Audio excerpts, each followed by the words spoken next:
अब इंडिकेटर्स के बारे में कुछ लोग पूछ रहे हैं कि इंडिकेटर्स कौन से इस्तेमाल करते हैं। कुछ चीज़ें आपको मैं बता दूं कि ट्रेड में एंटर होने से पहले आपको पता होनी चाहिए कि देखें। सबसे इंपॉर्टेंट बात है कि स्पॉट ट्रेडिंग करना चाह रहे हैं या लीवरेज ट्रेडिंग करना चाह रहे हैं। लीवरेज ट्रेडिंग जो है वो मैं नहीं एडवाइस करती हूँ कि बहुत ज़्यादा जो है वो लीवरेज ट्रेडिंग ली जाए। स्पॉट को जो है वो प्रेफरेंस इस वजह से क्योंकि उसके अंदर रिस्क कम है। लीवरेज ट्रेडिंग जो है, फ्यूचर ट्रेडिंग जो है वो अट्रैक्टिव होती है काफ़ी, यानी कि चमत्कार या रोशनी जैसी, या आप समझ लें कि चमकीला चमकदार चीज़ है। ठीक है, और हर चमकदार चीज़ जो होती है उसके पीछे भागता है इंसान। ये बिल्कुल उसी तरीके की है और काफ़ी ख़तरनाक भी हो सकती है। इसमें इन्वेस्ट जब करें तो शुरू में जो सबसे पहले है आपको डेमो ट्रेडिंग करनी है। सबसे पहले आपकी लर्निंग होनी है और उसी के साथ साथ आपने वो जो भी लर्निंग कर रहे हैं आपने उसकी प्रैक्टिस डेमो पे करनी है। चार्ट्स के बारे में आप देख रहे हैं, ट्रेडिंग व्यू आपके पास जो है वो बहुत अच्छा है, ट्रेडिंग व्यू आपके पास होना चाहिए। फ्री वर्जन है, आप उसको डाउन मतलब के इस्तेमाल कर सकते हैं इजीली उस पर साइन अप करके।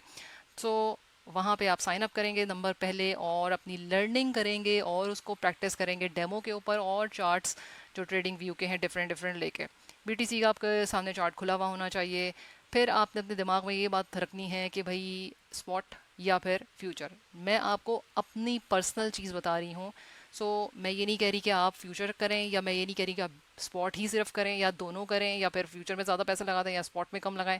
मैं आपको अपने हिसाब से जो मेरी खुद की लर्निंग है, जो मैंने काफ़ी टाइम लगा के और काफ़ी जो है शुरू में बहुत पैसे ज़ाया भी हुए हैं और लिक्विडेशंस भी हुई हैं, तब जाके मुझे जो है वो बहुत चीज़ें समझ में आई हैं। मैं कोई जो है वो आपसे ये नहीं कहूँगी कि ऐसा कुछ नहीं हुआ। मेरी तो ट्रेड्स शुरू से पहले दिन से भाई बहुत ज़बरदस्त ट्रेड्स, अभी भी मिस्टेक्स होती हैं और ट्रेड में मिस्टेक्स होंगी।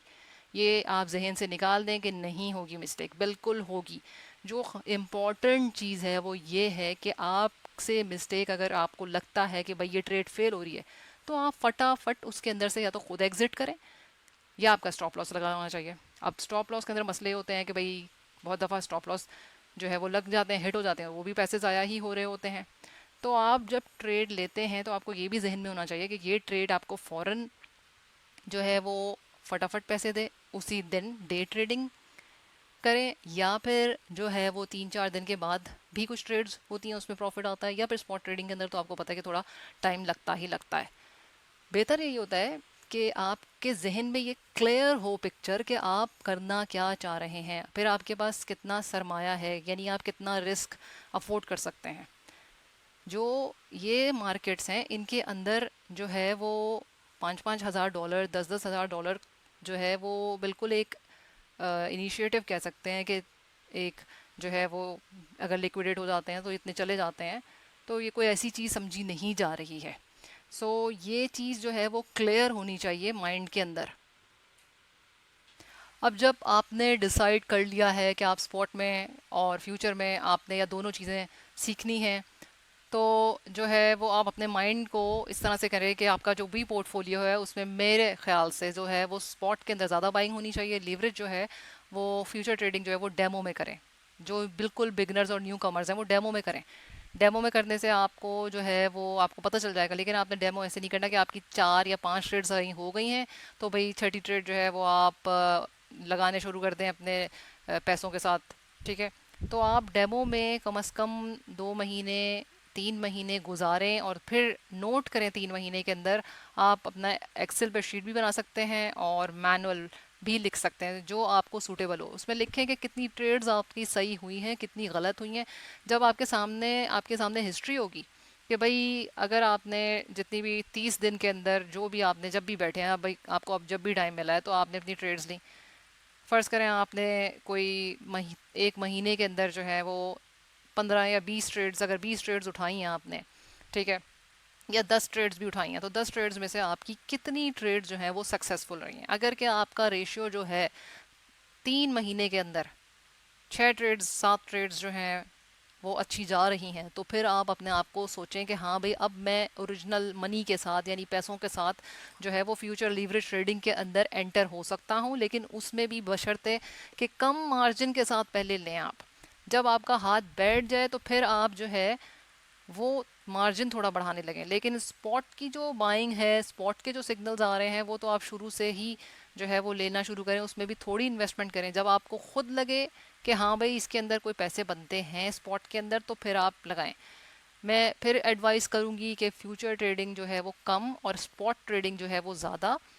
अपना पोर्टफोलियो ऐसा रखें, मार्जिन जो है वो कम लगाएं, फिर आपको बेहतरी महसूस होगी। और 3 महीने तो कहीं नहीं गए, कि वैसे तो 3 से 6 महीने आपकी लर्निंग हर, मतलब कि रोज़ाना जैसे आप थोड़ा थोड़ा करके करें, और उसमें यह है कि 6 महीने तक वैसे आपको पैसे ओरिजिनल मनी नहीं, लेकिन कम से कम अगर बहुत ज़्यादा आपको हो रहा है कि 3 महीने के अंदर, तो 3 महीने के बाद आप ले सकते हैं। लेकिन 3 महीने का आपके सामने पूरा जो है वो पेपर पे लिखा हुआ हो, या आपने एक्सेल की शीट बनाई हो कि हाँ भाई ये 3 महीने में ये आपने पाया है और क्या क्या चीज़ें हैं, और अपनी उसको लिखें। आपके पास डायरी होनी चाहिए कि मैंने आज क्या सीखा है, आज क्या किया है, तब जाके बात बनेगी। अगर इसको सीरियस लेंगे तो हो सकता है। लर्निंग के बगैर अर्निंग जो है वो नहीं हो सकती है, वरना वो ब्लाइंड होता है। कॉपी करने से आप, ज़रूरी नहीं है कि किसी और को कॉपी कर रहे हैं तो आपको जो है वो सारी चीज़ें आप जो कॉपी कर रहे हैं वो सही भी हों। सो कुछ इंडिकेटर्स के बारे में था ये, मैं आपको कुछ अपनी टिप्स दे रही हूँ जो आप before you enter in the trade. तो वो, do not enter the trade if you can not afford loss. Loss imminent यानी कि लॉस हो बिल्कुल है, ये मार्केट इसी तरह डिज़ाइन हुई है, ये एक हकीकत बात है, इसमें कोई ऐसी झूठ वाली बात नहीं है। लेकिन कम जो है वो रिस्क से अपनी ट्रेड में, यानी कि कम से कम पैसे ज़ाया हों। जो ट्रेड्स उठाएं उसमें 10 में से 6 ट्रेड्स, 5 6 ट्रेड्स, 7 ट्रेड्स जो हैं वो आपकी अच्छी चली जाएं तो आपके लिए फ़ायदा है। अगर 10 में से 4 ट्रेड्स, 3 ट्रेड्स जो हैं वो सिर्फ सही जा रही हैं तो फिर वो प्रॉफिट वाली बात नहीं है। अब हर ट्रेड ये नहीं हो सकती है कि भाई 10 में से 7 ट्रेड्स गलत है तो 3 ट्रेड्स इतनी ज़बरदस्त जाएंगी कि वो आपका सारा जो आपने 7 ट्रेड्स में लॉस किया है वो कवर कर ले। वो बहुत ही कम ट्रेड्स होती हैं, ऐसा नहीं होता है। दूसरा मैं आपसे ये कहूँगी कि इंडिकेटर्स वगैरह जो हैं, जैसे मैं यूज़ करती हूँ RSI, stock RSI, volume, daily के टाइम फ्रेम पे देखें आप, 2 डेज़ के टाइम फ्रेम पे देखें, 6 आवर पे, 1 आवर पे देखें। ये बड़े टाइम फ्रेम्स हैं, इनके अंदर देखें। और जो है वो स्टॉक RSI के अंदर क्या होता है, इसको आप, बहुत सारी जो है वीडियोस ऑलरेडी मौजूद हैं। जो लेवल्स हैं आपको पता होने चाहिए, इसमें भी आप चेंजेस करते हैं। इनकी नंबरिंग के अंदर वो एक लंबी कहानी है। लेकिन volume, RSI, stock RSI, moving averages वगैरह जो हैं वो भी इंडिकेटर अच्छे हैं, मूविंग एवरेज, और उसको भी जो है वो कंसिडर करते हैं। EMA है, यानी कि जो EMA के अंदर जैसे मूविंग एवरेज है, इसी तरह से आप अगर फास्टर एक जो इंडिकेटर कह लें उसे, मूविंग एवरेज के बाद जो है वो EMA आता है। सो वो भी यूज़ करते हैं लोग। उसमें 100, 200 मूविंग एवरेज, जो 200 है वो अच्छी मूविंग एवरेज है। एक्सपोनेंशियल मूविंग एवरेज अगर आप 200 लगाते हैं वो भी जो है वो अच्छी है। अगर आपके पास नॉर्मल वर्जन है तो आप जो है वो आपके पास ये 2 इंडिकेटर्स आ जाएंगे। अगर आप 2 इंडिकेटर्स के अलावा लगाना चाहते हैं, 3 या 4, तो फिर आपको प्रो वर्जन लेना होगा। मैंने जो है वो नॉर्मल वर्जन पहले प्रो यूज़ कर रही थी, लेकिन अब मैं नॉर्मल पे ही आ गई हूँ।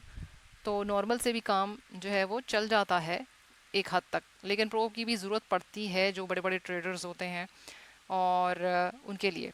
सो डिपेंड करता है कि आप जो है उसको फुल टाइम करना चाह रहे हैं, पार्ट टाइम। लेकिन मैं आपको फिर ये बात कहूँगी कि आप इसको पार्ट टाइम फ़िलहाल रखें। अपनी कोई भी जॉब छोड़ना या कोई भी ऐसी चीज़ छोड़ के वो ना करें। जॉब को भी साथ साथ चलाएं और इसमें भी आहिस्ता आहिस्ता आहिस्ता आहिस्ता देखें कि क्या है। क्योंकि एक बास्केट में सारे अंडे रख देना, वो वाली जो है आपको पता है वो चीज़ नहीं होनी चाहिए। कुछ लोगों ने पूछा था, उस पर मैं बात करती हूँ। अपने माइंड को रेडी रखें लर्निंग के लिए। सबसे पहले लर्निंग करनी है, उसके साथ साथ अर्निंग हो जाएगी। लेकिन लर्निंग और पेशेंस जो है वो बहुत ज़रूरी है। पेशेंस 3 to 6 मंथ्स का कहीं नहीं है बिगिनर्स के लिए, और उसके बाद भी और मज़ीद 6 महीने लगते हैं अपना आपको थोड़ा सा पॉलिश करने के लिए, क्वालिटी इंप्रूव करने के लिए। सेटबैक्स बिल्कुल आते हैं, लिक्विडेशन हर एक ने बर्दाश्त की होगी, और जब आती है लिक्विडेशन तो ही आपको फिर पता चलता है कि हाँ भाई ये दर्द क्या है, एहसास क्या है। जब पैसे डूबते हैं तो आपको समझ में आती है कि भाई अब तो रिस्क बहुत ज़्यादा है। हर एक के लिए नहीं, लेकिन अक्लमंद के लिए ये है कि जो दूसरे के, अगर दूसरे के साथ कोई ऐसी चीज़ हुई है तो उससे आप जो है वो सीखें, सबक सीखें। और आप वो काम रिपीट ना करें। सो इसी वजह से मैंने ये सारी बातें की हैं।